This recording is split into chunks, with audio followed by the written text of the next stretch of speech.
Welcome to the QB Huddle Podcast. I am Tim, and I am joined, as always, by my co-host Lauren Lowe at Fourth and Low on TikTok, and Brandon B. Newey on TikTok. How are y'all doing today, fellas? We're produced by New Era Media. We are syndicated on allaccessfootball.com, and we are in partnership with FanStream Sports. Please hit that subscribe button to get all of the content. Last Sunday, there's only one stands and heads to San Francisco. And that congratulations to you and to your New England Patriots, sir. How does it feel to 7 years later after Tom Brady is gone to be back in the Super Bowl? Hey, man. Sorry. Got to put my hair up. I was rocking and rolling. You know what I mean? I was over here jamming out, feeling this win, trying to figure out how we're going to beat these Seahawks in this Super Bowl. It feels great, bro. I'd have to say the feeling is it was almost gone. You know what I mean? And you really don't. Everyone's different. So as a fan, Super Bowls are like, you know what I mean? Like you're there. And in the beginning of the year, you didn't know you would be. You hoped you would be, and all that fun stuff. But as a fan, it's good. It's not so far gone for me. It's great, man. It's great. Patriots. Y'all are Patriots fans too. I told you last week. No. Oh, we Patriots fans this bowl. Absolutely. We are not. We are not Patriots fans. Tom Brady doesn't play for the Patriots. I'm not cheering for the Patriots. Big Patriots fan. No matter what.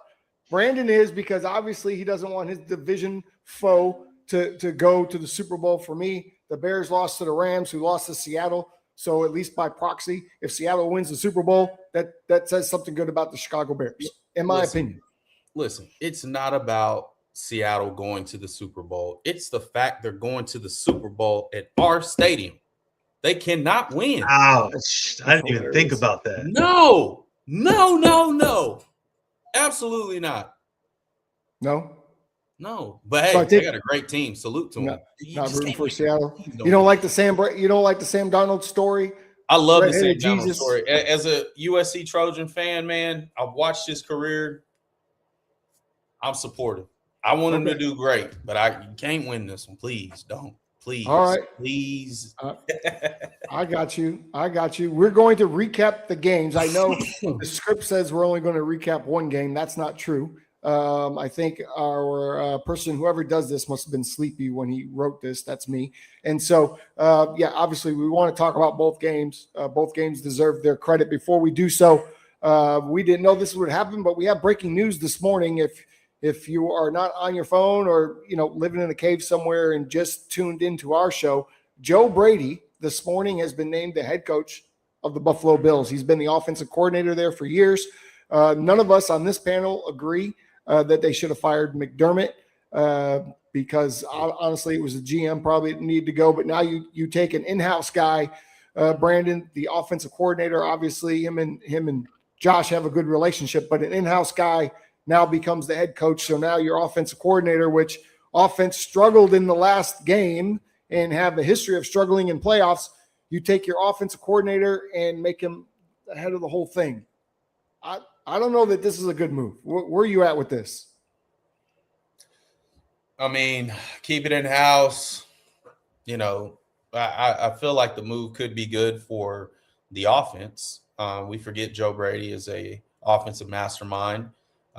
He worked with Joe Burrow and the whole LSU team during that time, where they're quoted one of the greatest college football teams of all time. Then he made his way to help Josh Allen. Now, granted, he has in that offensive, he's won the MVP, regardless of how many people feel about that MVP. It's like a little asterisk on it, in my opinion.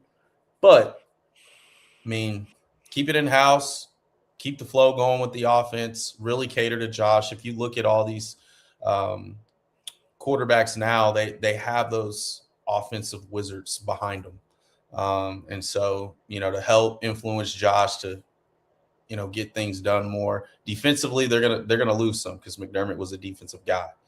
And I think they really need to retool with that. Who they get at D coordinator, not sure, but I mean, shit, nobody wanted to get this job apparently. So to make Joe Brady the OC or the head coach, I don't see a problem with it at this time. Yeah, you say no one wanted the job. No one wanted his job, apparently. Outside looking in, we saw the owner of the Buffalo Bills come on last week and honestly come off like cuckoo for Cocoa Puffs a little bit, throwing wide receivers under the bus, throwing coaching staffs under the bus. You get rid of the guy after a playoff game, feels like a knee-jerk reaction. And he said, I fired him because Josh Allen was crying in the locker room. That seems odd. Do you want to take that job if it's offered? Or do we think in-house was probably the only way to go for Buffalo, and do you like the move? I think in-house was the only way to go. And I don't care if they go in-house. I would worry if more of one of those stronger leaders came in and tried to rebrand. And if they want to keep spinning the same wheel, which I think they can, you just got to buy into Josh Allen. So this might be a Josh Allen move. This is hey, I didn't want to see him go, but if I have to, this guy is who I want in charge. Then you bring in a defensive guy or move some things around to see who coaches where, and it could be unique. You got a unique situation with Josh Allen, so who knows how the coaching goes at the NFL level. But I would say as long as the hats are worn by the right people. There he is. How about this idea? And this idea just like creeped into my mind, but Phillip Rivers was there to interview to be the head coach. What if Phillip Rivers comes back and he is the Eric Bieniemy to Joe Brady, right? Like Eric Bieniemy is to Andy Reid. And what if it's Phillip Rivers that comes in and starts to corral, put his arms around Josh Allen and tame that wild stallion? And does that help get the Bills to the next level? I think yes. So if I'm Joe Brady, my first call, Phillip Rivers. How you doing, buddy? Why don't you come back? I think they need a defensive guy. He needs to get on the phone and call. You need a defensive guy, man. Guys. Well, did the defensive coordinator get fired? I'm just saying, guy. From an offensive standpoint, you need somebody in the room, right? I mean, McDermott probably took his guy somewhere else. I mean, you got to establish your own coaching staff and who's going to, fair enough, be able to replace that guy. And I think, it helps with a new voice, a young voice at that. This generation is changing. And I think if you can help this guy out, absolutely call Rivers back, right? Get him in the quarterback room. That's all I was looking for. You got to go after a stingy coordinator. I think Jim Schwartz is out there right now as a coordinator. I mean, he had the Cleveland Browns rolling at a time during Kevin Stefanski's coach of the year. It was really that defense going out. So I think you go get somebody like that, somebody who's aggressive, gets turnovers, gets sacks, to help Josh, because Lord knows he needs all the help he can get, apparently. I mean, it's not like he's had number one receivers, number one top 5 defenses. Not like he's had it before. So I guess we just reinvent the wheel there. Support. Well, that top 5 defense that you talk about gave away 13-second victory to Patrick Mahomes. So I'm glad you're top 5, but you can't stop a guy for 13 seconds, bro. Well, it didn't say they didn't put him in a situation to win it. So I wonder if we go back and watch that game, what are the crucial plays? Josh Allen obviously put them in position to win. They were leading the game. It happens, with 13 man. seconds. It happens. But I think what that happened this year, Tim? Craziest thing ever. Well, what happened this year? There's no excuses, man. There's no excuses for that guy. There's none. Hey, another one. Hey, another breaking news. Rebuild and rebrand. The Titans. The Titans just hired Dayball. Did y'all see that? Did they really? Dayball now. Coordinator. Be the offensive coordinator. Yeah. Wow. About 20 minutes ago. I love it. Come on, Yankees. That's a great move. He's an offensive guy, so sometimes everybody's not meant to be a head coach. Sometimes you got to go back to your roots, right? Just be a coordinator. Well, I think he's going to have the keys to the car that whole time, and then Saleh kind of does his own thing. So I think that's going to be a great fit. Good job. All right, Lauren. You go first. Take us to New England. Drake, May and Company. It looked pretty ugly. Don't take us to New England. I apologize. Take us to Denver, because that's where the game was. It was in Denver, which started out to be like New England. Beautiful day. Denver takes an early lead.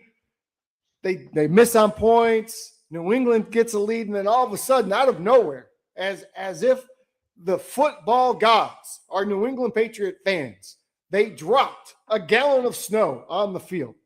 Man, what did you see in that game that gives you hope that you will win in 2 weeks? Break it down. Man, look, the conditions are there. You have to lay that down first. They played in a heavy snowstorm, and they were on both teams. So I'm trying to remove my bias here, but both teams' offenses were effective. And people forget it was 7-7. It was a tie game. It wasn't necessarily in the lead. There just wasn't much going on for Denver after the first drive. Stidham couldn't get maybe first quarter. We'll say first quarter because they were putting it to him almost until halftime. When the weather changed, both teams had to deal with it. I'm just sorry. It's grit. It's grit. It's grit over stats, man. Drake May won. The Patriots won. He completed 10 out of 21 passes, 86 yards. And if you would have saw the weather, you'd be like, okay. But his legs. People failed all year to talk about his legs. Drake May had 65-plus yards on the ground, okay? It was like 67, but he took a couple knees. We'll take it back. And he scored the only TD for the Patriots. 6-yard keeper.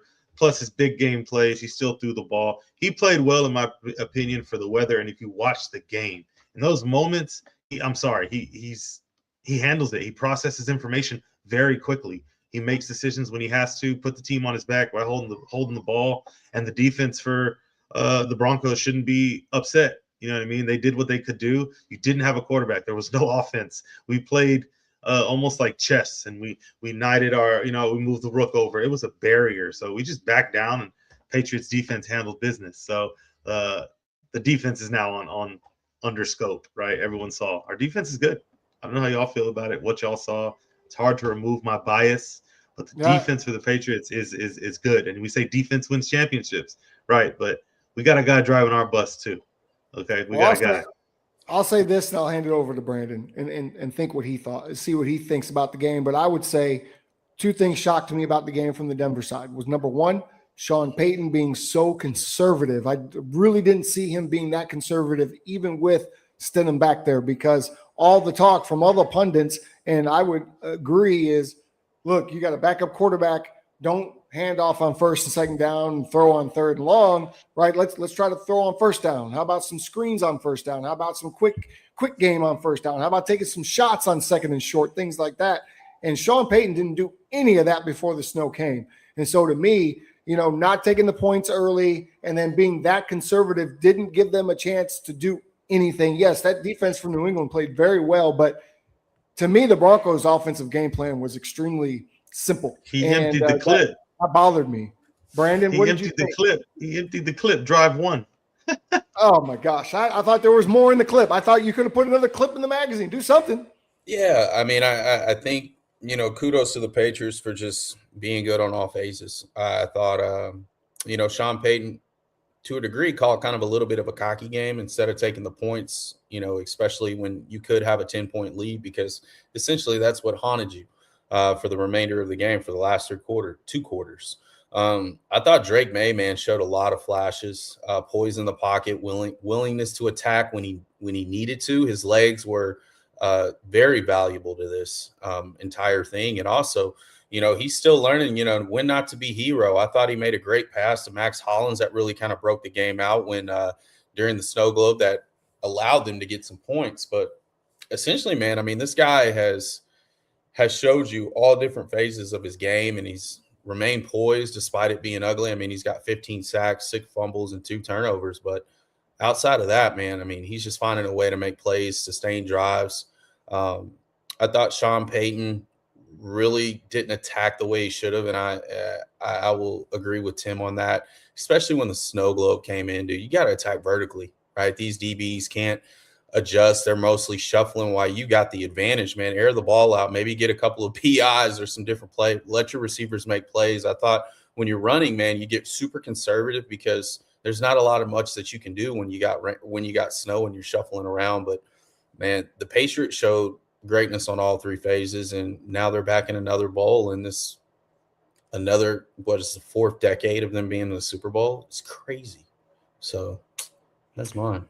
Yeah, it is nuts. It's not fair that you guys go on a dominant run for however many years that Brady was there and then take a little break and absolutely suck, and then all of a sudden back in the Super Bowl 7 years later. I think it is fair, man. It goes to show how good their ownership is, their organization. Yeah. You know what? I think everybody needs to tailor from it. I have not heard complaints from a lot of 49ers fans because they get it. They know what it is. I get it, man. Y'all show excellence. Get there. Everybody else a little salty. Robert Kraft is a better owner than Jerry Jones, even though Jerry proclaims that he is the best and he wants to go out with the most Super Bowl wins. I'll tell you what, the Patriots win this one. Boy, we're going to be stuck with Jerry for a long time trying to catch up. And I don't think we can. Coach Vrabel knows, man. He's got that championship pedigree, man. I mean, he's been a part of 3 of them. And he took the Titans to a conference championship. I mean, he understands. He's got an opportunity. These games, man. He's got a lot of experience going into this game and knowing how to minimize the emotions and the distractions. I think he'll be the first. He'll be the first coach and player for the same organization. That's crazy. What do you all think, you QB huddlers out there watching the show now, what do you think about Sean Payton? Was he conservative? Should he have taken the points? Let us know in the comments. I want to know what everyone's thinking, but to me, that conservative game plan allowed for the Patriots to do what they do best. Pin their ears back, and let Drake May go until the snow hit.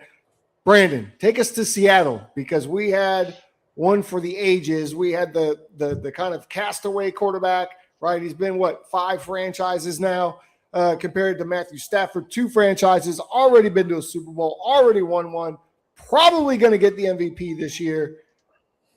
What a game that we had all the way to the bitter end. But this is your division. So tell us what happened. Man, it's not probably. He locked that in. I mean, that dude has been dialed all year. I mean, I think he's got 8 touchdown passes to no picks in the playoffs. He had an incredible run. It's just unfortunate, man, when everybody can go back to this. I think the game-changing moment was the 4th down where they decided to go for it instead of take the points. I mean, right now the defense couldn't stop a nosebleed. So Sam handled it real well. The quarterbacks did their job of, minimizing damage. I don't think either of them threw a pick, and 6 touchdowns between both of them. But, man, Seattle's got a team that is just gritty. They're fired up. If you go back to the very beginning when Mike McDonald got this job, he painted and visualized this picture for him in the team meetings. And if you see this, it's out there. It's a big clip. And he goes around visualizing, hey, I want you guys to visualize being here in the NFC title game in January in the number 1 seed, playing for a Super Bowl. We really want you guys to build, not only as a team, but individually. We're trying to get you guys to another level. And I was like, man, that speaks volumes, because it's cliche for everyone to say, hey, our goal is to get to the Super Bowl, but to actually do it and to actually build these young men without big, heavy contracts. A Sam Darnold, this is his 15, this may be his last shot. But hey, as a 49er fan, you can't do nothing but respect it. We don't like them. We always have great games, but if there's anything about it, the NFC West is the toughest division in football. It's not close. Okay, so kudos to the Seahawks. I don't like to talk about them too much in good graces, but hey, they got it done, man. They got it done. They were efficient. Kenneth Walker really ran very well, showed he could be a number 1 back without Charbonnet in the backfield with a torn ACL, man. I just thought it was a battle, and it ended well, so kudos to him. Yeah, it was a battle. Lo, your team has to take on the Seattle Seahawks. I know that you watched that game from a scout point of view. You had to. What did you see in that game? How did it break down to you? Man, we play that style of football. The Patriots play that style of football, okay? I've been watching them all year. It's a great matchup. Fans probably won't like it. I see it be a hard-nosed, gritty, grind the clock, not a lot of possessions. And that's probably going to be, and that's how we played all year. We just don't feel like we're going to get a lot of possessions. You've got to capitalize on them. It's more so not actually getting a lot. But the Seattle's going to dominate that ball, man. What I saw from Kenneth Walker is crazy. He is running the ball. He is catching it. But I think, he said it a couple weeks ago, and we said it again last week. This is the game where not having Charbonnet is going to hurt. That is going to hurt. We got different coaches over here. We know what to dial in for. K9's all they got. You stop that train, and it makes things a lot harder, and it puts a lot of pressure on Sam Darnold. Now, some of the throws Sam Darnold made, oh, man. The one-hander was great. Like, these are where only his guys can get it. He's balling. I'm not going to lie. He's an explosive player, man, when he needs. There's just not a lot of pressure, though. There's not a lot of pressure. So, and that's because of the run game. So, I think it's going to be a defensive battle, but I think only one quarterback's more dynamic. I think Drake May has that second gear, that different drive. That is his legs. That's going to change it in this one. So don't slip on Sam's legs. I see that. He ain't using them. Trust me. Sam's a little bit more athletic than you're giving him credit for. Poor Sammy. Listen, I thought Sam Darnold played outstanding in this game. He was step for step with Matthew Stafford. I really felt, we all felt pre-game looking at Matthew Stafford, the way he was carrying himself, he was about to go crazy. And that Seattle defense got to him a few times. He went crazy. He did. He played very, very well. The fourth down, obviously, they don't get it. Another case of maybe being a little too greedy, outthinking yourself. We saw this in the playoffs too often, right? And the team that did take the points, the New England Patriots, they're in the Super Bowl. The team that did take the points, Seattle, they're in the Super Bowl. I hope Ben Johnson, if no one else learns a lesson, Ben Johnson, please take heed and learn the lesson. You can do whatever you want in the regular season. When we get to the playoffs, points matter at every step. And now we are set. The stage is set. Sam Darnold, can't believe I'm saying this, versus Drake May in Super Bowl 60. And you're right, Lo, as a fan of neither team, I am not interested in this game in one bit, but I will watch it. I will create some sort of narrative in my head that makes me excited to watch the game. I don't know what it's going to be yet. I did it for Sunday's games. I was excited to see the backup quarterback go in and go to the Super Bowl. That failed. Then I was excited for the old man to go out on his horse of a champion. That fell down. So go for the Seahawks. Go for the Seahawks, please. For your sake, you better hope I go for the Seahawks. Please. Guys, that's going to take us into our next kind of discussion, and not really much of a discussion, but kind of just want to let everybody know where we are, the significance of Drake May playing in this game, because this is our young gun segment. Drake May is just 23 years old, going in his second year in the league, already going to the Super Bowl. One other guy has done this and won, and that's Ben Roethlisberger. He won at 23, second year. He only saw the Super Bowl one more time in his career. Dan Marino went to the Super Bowl in his second year, lost to Joe Montana, Brandon, your Joe Montana, never saw the Super Bowl again. That's it for 23-year-olds. So Drake May, a lot of pressure on his shoulders. Number one, to repeat Ben Roethlisberger, or never come back again.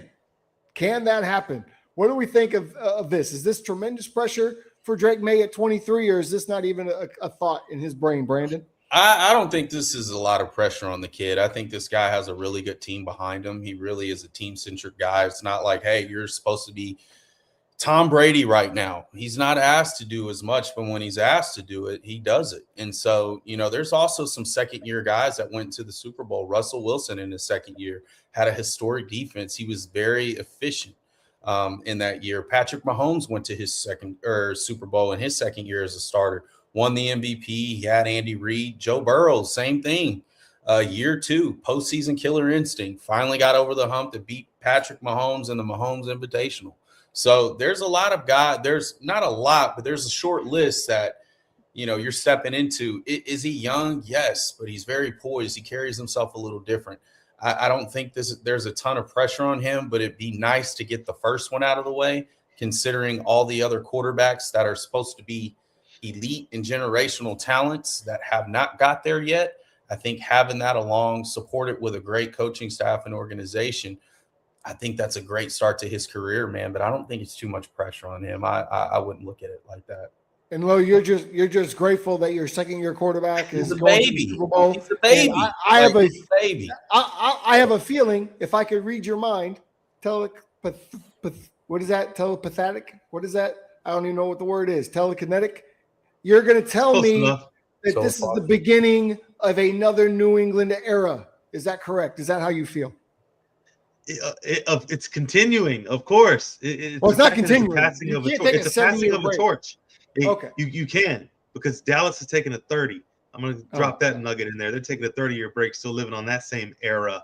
But no, this is yes, you're right. It's a new window. It's a new window for us as a Pats fan.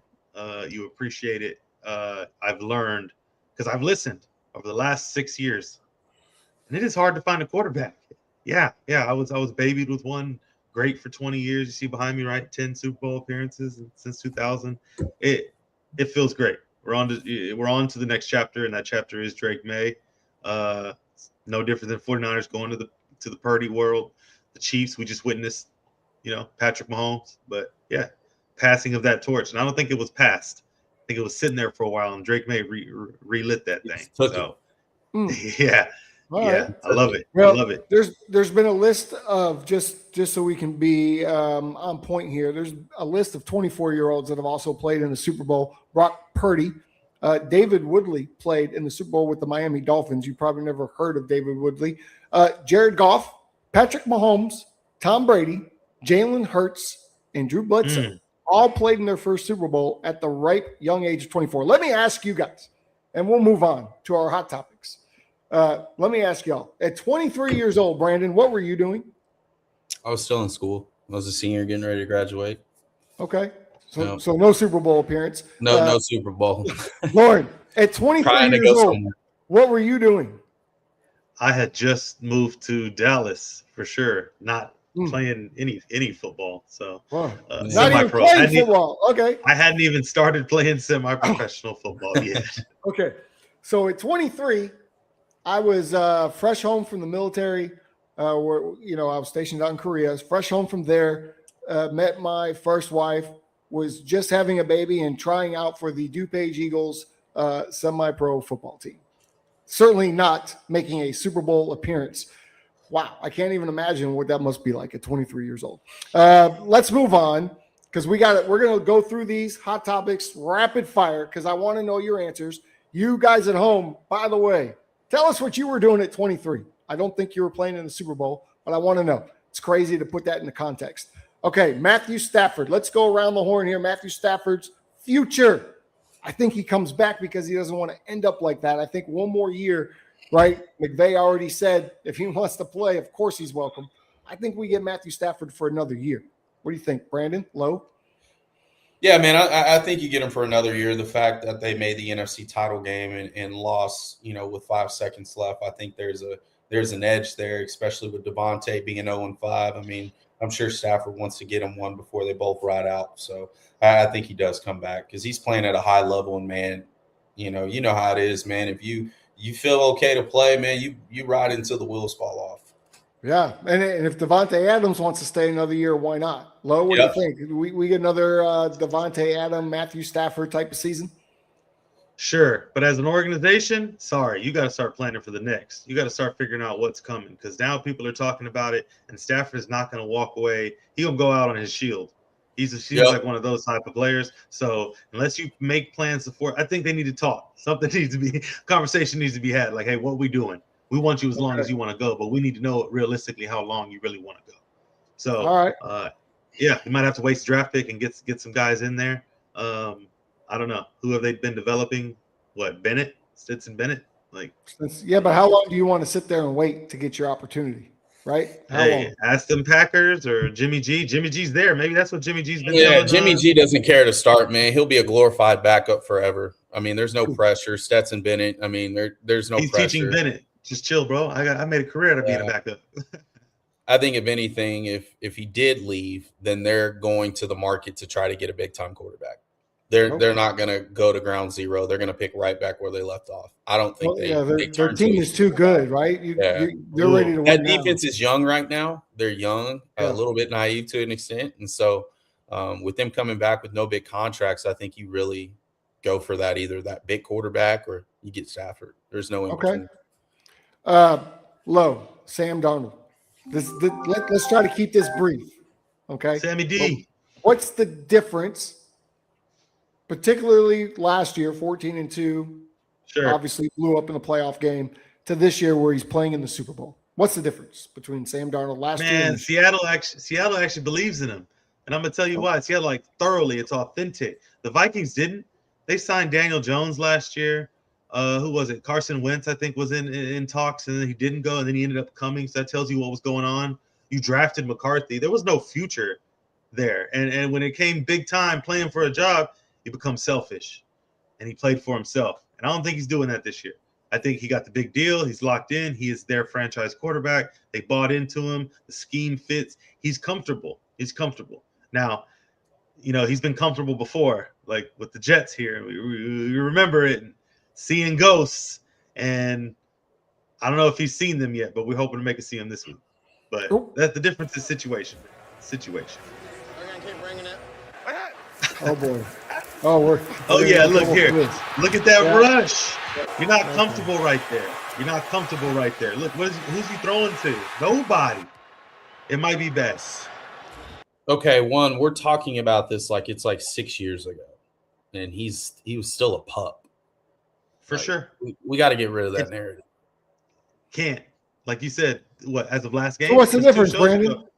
I think there's a huge difference, and his footwork is cleaner. His decision making is faster. He's no longer trying to prove he belongs, but he's playing within the structure. He's got good offensive players. He's got a run game. He's got a defense that's to support him even when the turnovers are there. Why? Because they create turnovers themselves. So to me, this is what happens when confidence catches up to the talent. I mean, he's a very talented player. There's a reason why he was taken number 2 overall. And now the number two overall picks go head to head.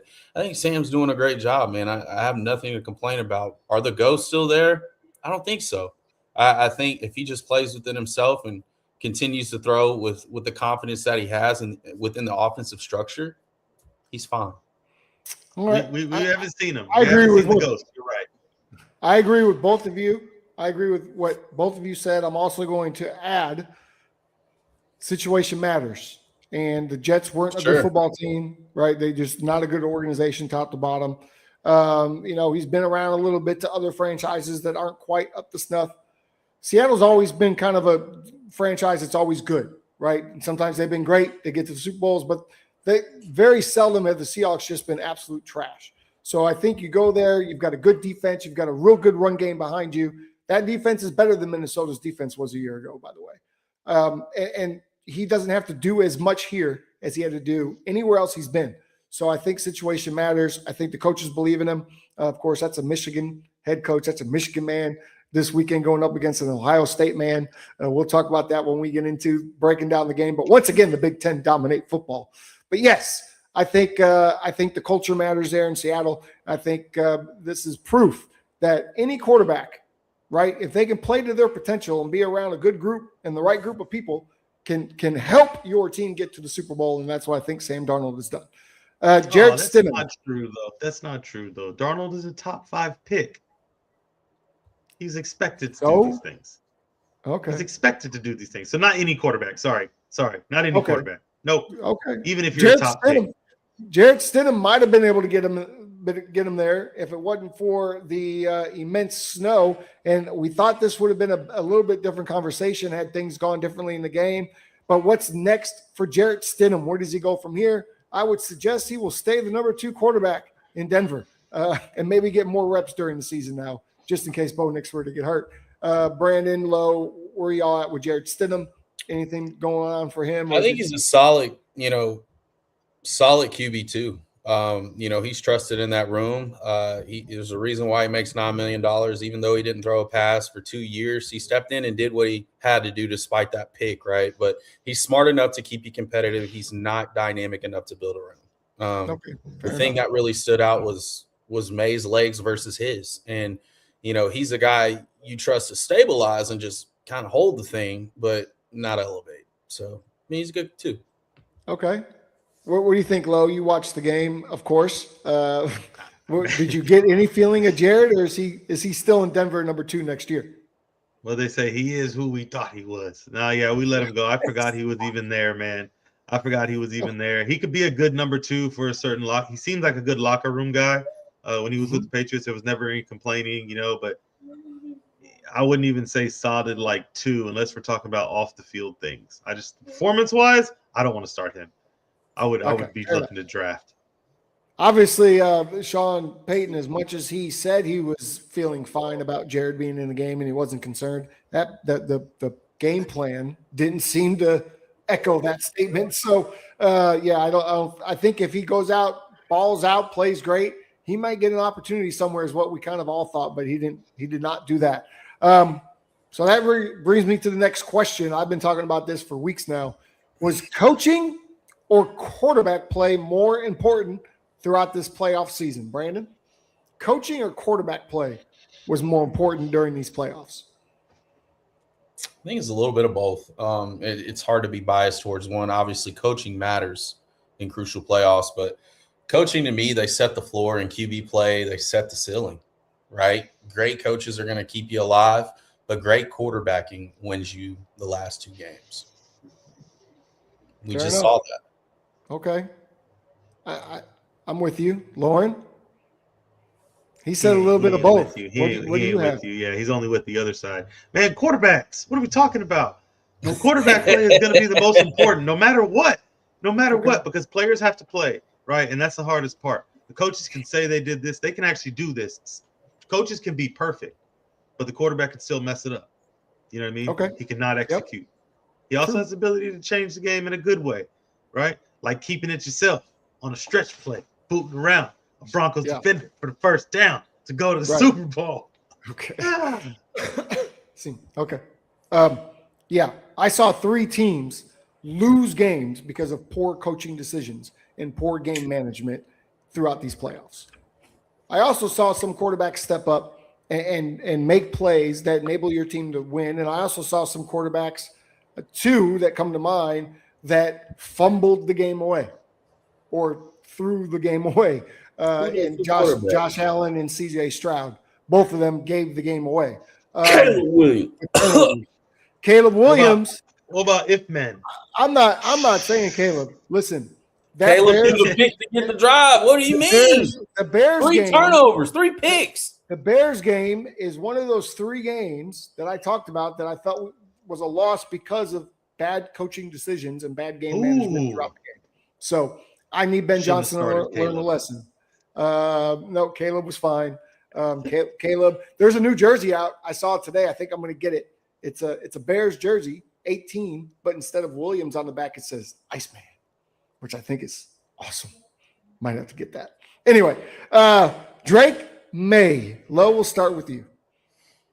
Was this an historic playoff run for him, or were things kind of set up? What do you think? No, it's the beginning. I think it just ended up here. I think this is Vrabel's year. I think we forget that this is Vrabel's year. This is a Vrabel thing that's happening. All the players reference Vrabel. Diggs said it's the best coach he's ever had. And I bet you if we look up the list of coaches that he's had, there's probably some decent ones in there. But Vrabel's obviously changing the culture in the New England world. It is glimpse, you got glimpses of what was because he was a part of that. But it's different, man. He can relate to these players. Like he said earlier, he's one of those coaches that gets that young buy-in. And every player, I mean, numbers that you don't even know on the roster, they're stoked and fired up for these games because the preparation is there. I'm confused. You just told me that this playoffs was about quarterbacks. And now the team that's in the Super Bowl, that's your team, you're telling me is there because of the coach. Well, you didn't let me finish. You said historical playoff run. Historical, this is for Vrabel. Or you said or. Okay. So either way, look at the history in New England. Look at the history in New England. It's a spark to what can be. It's the beginning of something. Right. But come on, to say that he's historical quarterback, dude. There's a guy that won 6 Super Bowls over here. Yeah. No, I know. I asked the question because I've seen it posed as this was historical for Drake May because he's 23 years old and blah blah blah blah blah blah blah blah. What do you think? For Drake May, but not for the quarterback in New England, right? Drake, this is great for Drake May. He's 23. He's going to be. You already have him with top 2 guys that have been to a Super Bowl, win or lose. Dan Marino and Ben Roethlisberger. I'll take it. I think he'd be like, yeah, that's good company, right? With only guys younger than you being able to do that. So he has a chance. He has an opportunity. He knows he's just humble, man. He's humble in the moments. He's doing everything right. He's doing everything right. He's pissing a lot of people off. And I love it. Okay. I'm here for it. Not ticking me off, man. He's a good player, but historic run, let's just pump the brakes, man. It's too early for labels. One thing that stands out to me is his composure and toughness. Playing, 3 of the top 5 defenses in the playoffs. I mean, you can't deny that regardless of what it looked like. He still got it done, and he's here. But I also think this really attests to Mike Vrabel and the coaching staff and the organization turnaround. I just think they're exemplifying what they've been taught for years, man, for 20 years, and all they do is win.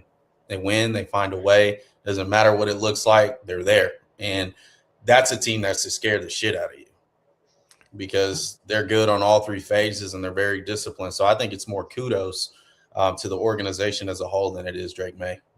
Okay. I think Drake did what he was asked to do. Yeah. Now, I will say this too.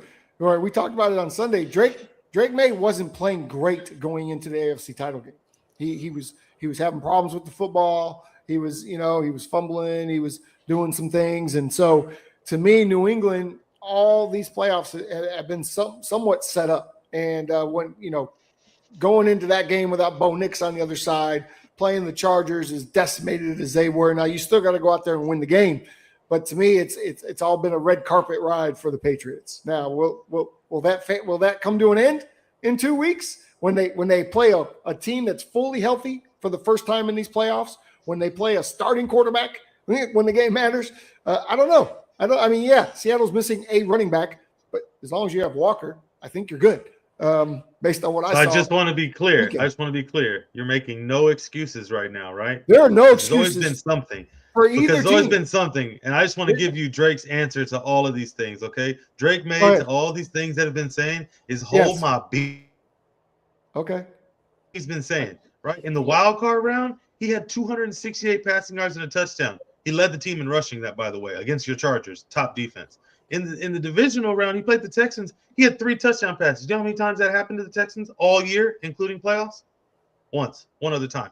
One other time a quarterback did that.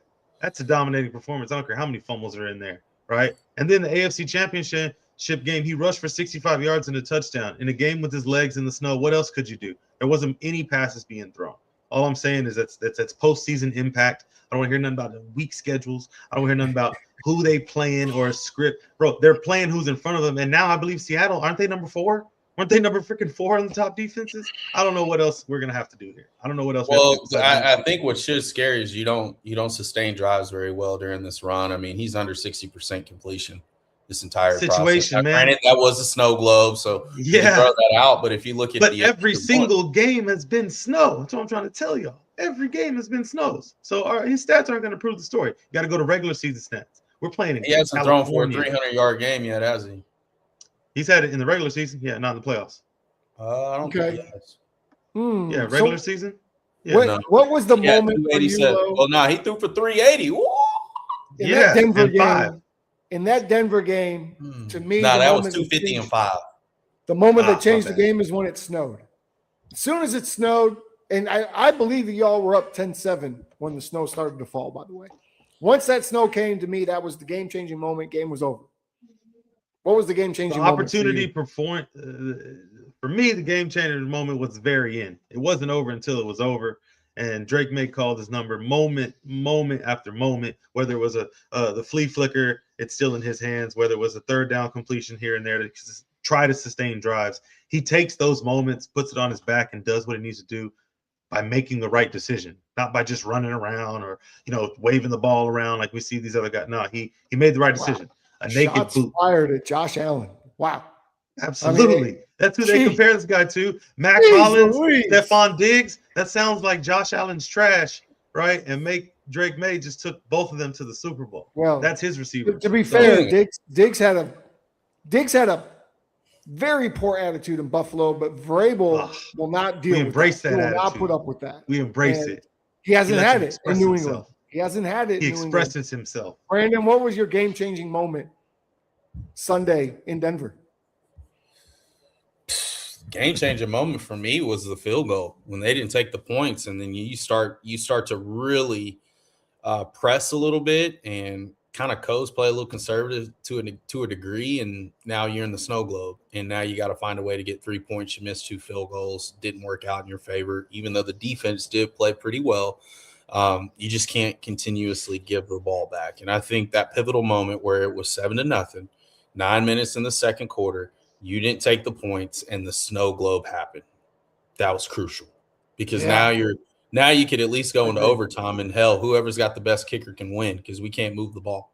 So that was my moment. I think the game-changing moment for Seattle and the Rams were when the guy dropped muff the punt. That killed it because that just kept them ahead just a little bit, even though they got back and drove the ball down the field and scored like it was nothing. I think when you miss those opportunities, those crucial little moments with special teams, that killed them. And they fired their special team coach in December because of this kind of stuff. So came back to bite them. Got to clean it up.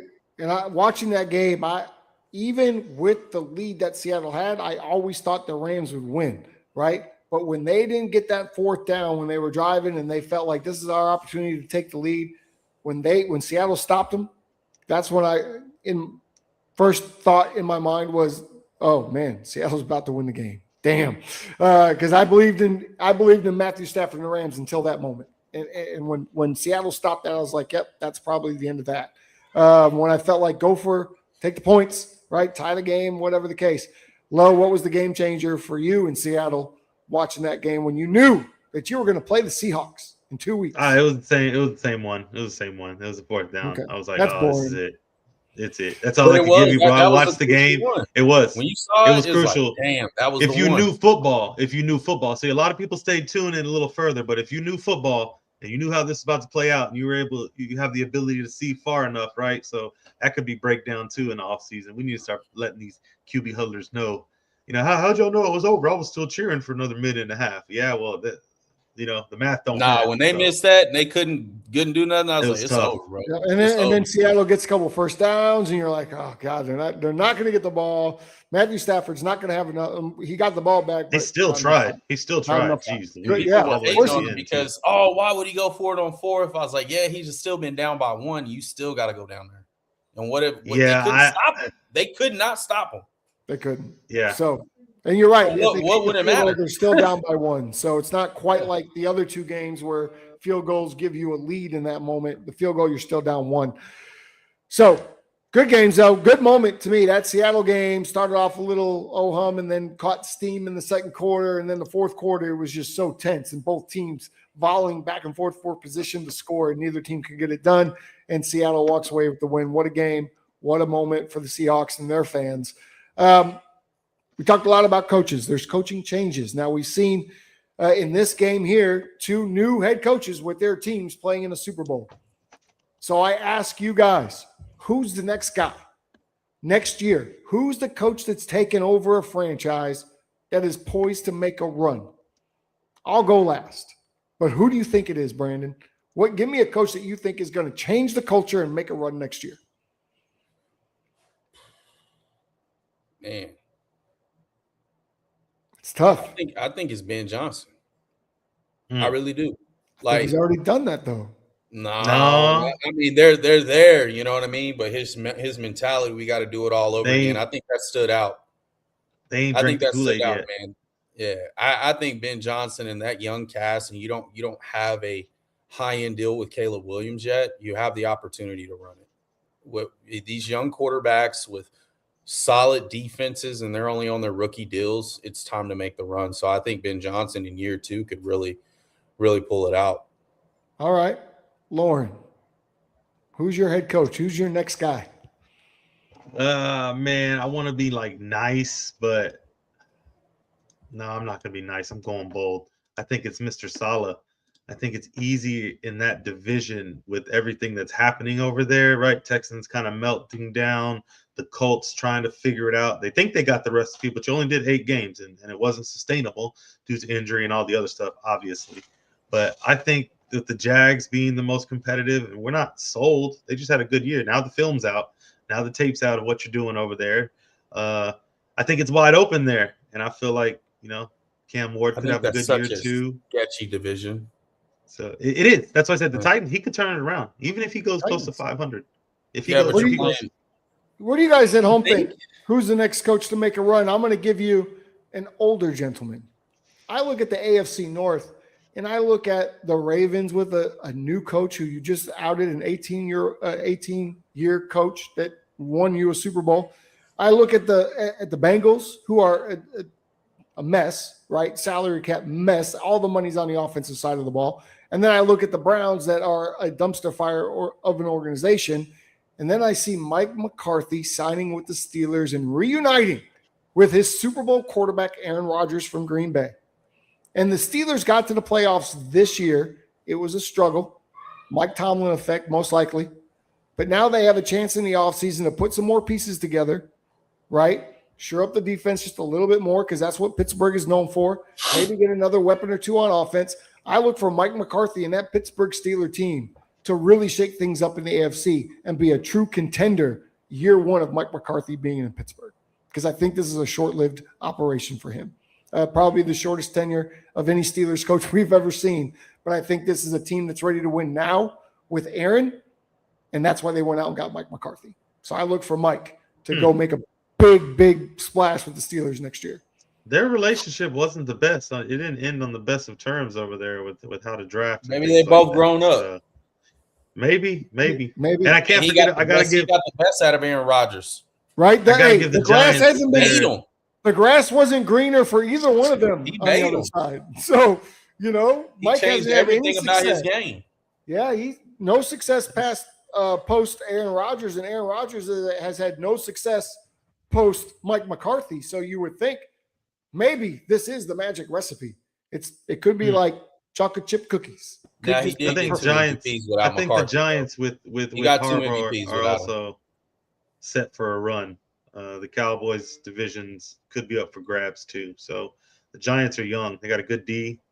I worry about the Giants. But I didn't want to talk about the Giants today. I don't want to talk about John Harbaugh. You should be worried about that entire division. I'm worried about mine. Who do you guys – you're watching. Who's your next coach to make a big splash? Let us know. I like all of our answers. We all had different answers. I hope you're right, Brandon. I hope Ben Johnson continues. I think he is, man. I think he's a different turnaround, dude. I think he does the same thing Dan Campbell does and try to get him into the NFC title game. I do. I like it. One last thing we got to talk about, and we're only talking about this because this game is happening this weekend. I don't think we're having a Saturday morning show because we'll go deep into the Super Bowl matchup next week. But the Pro Bowl happens this weekend. I'm bringing this up because Shedeur Sanders with 10 interceptions and I think it was an 18, finished with an 18 QBR, is now a Pro Bowl player. Guys, the Pro Bowl has been, in my opinion, a mess for at least a decade. Ever since Sean Taylor knocked out the punter, we haven't seen another Pro Bowl. What do you guys like about the Pro Bowl? What do you dislike about it? I'm going to tell you, I really like the flag game. That was fun. But otherwise, the Pro Bowl no longer holds any interest to me because it's not like it once was, where they actually played at least for a full quarter of football to get that check. Low, you might not even know what the old Pro Bowls look like. You're so young. Man, yes, I do. Yes, what do you like? What do you don't like, man? Where are you at with this? Man, I you know what I like? I like the players that get to chill, they get to show their personality. I kind of like the new Pro Bowl because it's what it was growing to anyway. So I feel like now they're just like buying into it now. The skills competitions, those are fun. Like that's kind of the best part. I would like to make what it is now just competitive again. If the fans don't care who wins, or if the players don't care who wins, and the fans aren't going to care who wins either. So maybe some incentive there. I don't know. Contract incentives are cool. Maybe a rookie versus veterans. Go look at the NBA All-Star game. Let's steal some stuff out of that. QB accuracies, those are fun. The releases, dodgeball was fun. I'm not opposed to them. It's a popularity contest, I think, at this point. At least it kind of gives the fans some of what you want to see. But oh man, I wish we could have the old games. But with injuries and stuff now, there's no way. Well, see, and I don't know if either of you remember, Brandon, you're a little bit older, but the Pro Bowl used to be played after the Super Bowl, and so if you're Peyton Manning and you just won the Super Bowl, you go to the Pro Bowl the next week, and now you're hanging out with Drew Brees, who you just played against, right? Because he's on the Pro Bowl for the NFC, and they're mic'd up, and you get to see those interactions. And now we play in between the Super Bowl, so none of the Super Bowl participants show up to the Pro Bowl. I can't look forward to it, Brandon. How about you? Do you look forward to it anymore? Yeah, I'm not really a fan of it anymore. I remember growing up and earlier in the 90s and got to see the QB challenges with Brett Favre and Marino. Those were fun. Yeah. I mean, those guys, I think you bring the quarterback challenges back in full effect. I also think you bring back the fastest man competition. I think that's always good. Try to keep these guys healthy as much as they can because this is a big and fast game. If we're not going to go full speed, we don't even need to play it. I don't like the flag. I think, man, I cringe when I see those players out on the field. I'm like, damn, can we just, keep it skills based? But overall, I really feel like this has turned into more of a popularity contest like the All-Star game and whatnot. And some guys are on there that it could be a little controversial on that despite, their season. And I never look forward to this anymore. It used to be so cool to watch 98 quarterback challenge, Jim Harbaugh and Favre. And you just see, he used to grow up watching those guys and see who can throw the furthest and all that. And I thought that was pretty cool. So if anything, they need to emphasize on bringing that back, because if they do, they're going to get more people to attract. So you can't even pick AFC and NFC football teams in Madden no more. Yeah. You know what I mean? So they don't even have these teams built like I that. remember the glory Could you days. imagine? Yeah, AFC, Drake May and his receivers are, just pick them, anyone from the AFC. You can make a big flag team if you want to do that. Just, hey, have your core 7-on-7, all teams. And have a 32-man, have a bracket. Who's the best? Who's the best core? I like it. Yeah, the Pro Bowl is I do enjoy some of the stuff that you'll see throughout the week, like a couple days leading up, where they're in the competition set and they're talking mess to each other and they're having a good time. And to your point, Lo, you get to see some of their personality. But otherwise, man, I miss it, because even though they wouldn't play hard for those 3 quarters, right? They would be out there playing. It was kind of fun, wide open. But that 4th quarter, boy, everybody strapped up and was playing for that $50,000 or whatever it was that they would get. And now we just don't get that. And I don't know. I can't look forward to it. And it's not after the Super Bowl anymore. So you used to have something to look forward to, even though the Super Bowl it's like, I still got the Pro Bowl. Nope, that was last week. So I don't know. It's tough. It's tough. I don't like change. Hey, folks, make sure you get yourself a W today. It's a work day. It's Tuesday. We're coming out of the lunch hour. You're going to be sleepy. So go ahead and order yourself a W, right? You can go to w.gg/discount/QB Huddle, or you can click on the little barcode thing that we have right there with the little StreamYard ducky thing on it right there. Yep, you can click on there and you can get the same discount. Make sure you get some of this so you can be productive at work. I know I need it, because I need to be productive all afternoon. Before we go and let everyone go until next week when we start to really dive into this big game, Lo, Brandon, any last words from you? Especially you, Lo, is the only one that stands alone with a team in the mix. Yeah, man. Go Patriots. We're here in Super Bowl. I don't know what else to tell everybody. I've been telling everybody all year long. I said in the beginning, we're here. We got the best, I would say the best defense. We got the best everything, okay? Best special teams. We got the best quarterback. I'm biased, okay? I don't care. And we're going to show it. We're going to show it. We're going to show it. I'm here. I would have been here even if we lost. You can be biased for 2 weeks. We'll let you. Oh, I gotta be. Yeah, and then I gotta remove the hat and I'll talk, regular quarterbacks. But right now we're talking the elite. Y'all go watch Drake May be great. The weather's gonna be good. You're gonna see. You know where Brandon's been. Look at the hat. My man's been fishing for 2 weeks after the 49ers lost. He's got the bass. You know all about fishing. You already got. Hey, I go fishing every year, bro. And I've never been fishing in real life, but every year there's. Boat was ready. See, I just embrace the horns now. Yeah, look, he's ready for the send off. That's all. Hey, I'm out of here. Are the horns coming your way, Lo? That's right. Not my way. You see, we're not panicking. That's going to do it for us for this beautiful Tuesday. If you're still in Dallas and snowed in, so am I. We'll get out sooner or later. I swear it's going to get above freezing for a couple days, and we can actually leave our homes. Thank you to our producer, B. Franklin, Brandon Franklin, New Era Media. Thank you to All Access Football, and, of course, to Fan Stream Sports. Until next Tuesday, keep those chains moving, and we'll be seeing you.